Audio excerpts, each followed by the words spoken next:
어제 말씀에서 하나님의 언약의 약속을 받은 아브라함이 오늘 말씀에서는 하나님이 주신 약속이 아닌 아내 사레의 말을 듣고 따르게 됩니다. 왜냐하면 자신들이 가진 인간적인 한계 앞에서 하나님의 약속을 자신의 방식대로 이루어 가려고 했기 때문이었습니다.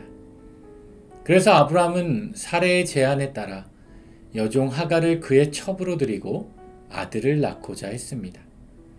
그러자 아브라함의 집에 갈등이 생기기 시작하는데요. 하갈이 임신한 후 여주인 사레를 멸시하기 시작하고 이에 대해 사레가 하갈을 학대하게 되었고 결국 하갈이 사레 앞에서 도망을 치게 되었습니다. 그러나 하나님의 사자가 광야의 샘물 곁에 있던 하갈을 만나 약속의 말씀을 듣고 아브라함의 집으로 돌아와 이스마엘을 낳게 되었습니다.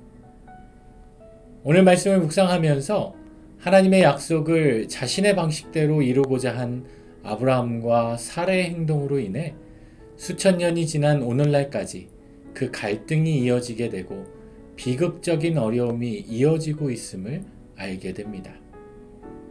이를 통해 깨닫게 되는 진리는 하나님께서 주신 약속은 하나님의 때에 하나님의 방식대로 이루어진다는 것입니다.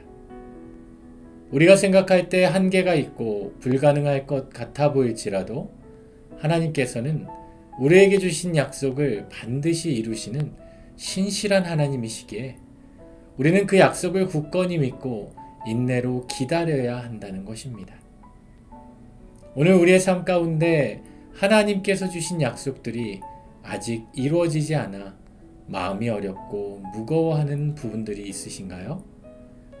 비록 그때가 더디게 느껴지고 우리의 생각과 방식으로 불가능해 보일지라도 하나님께서는 반드시 그 약속을 이루어 주시는 분이심을 믿을 수 있어야 합니다.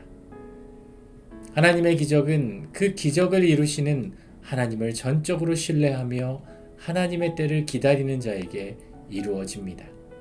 오늘 하루도 주일을 보내며 우리의 삶 가운데 주님께서 주신 약속을 믿고 기대함으로 살아가는 복된 주일이 되시기를 우리 주님의 이름으로 축원합니다. 기도하겠습니다. 하나님, 오늘도 우리의 방식이 아니라 하나님의 방식대로 우리의 모든 삶이 이루어지기를 기대하는, 기다리는 복된 하루가 되게 하여 주옵소서. 예수님의 이름으로 기도드립니다. 아멘.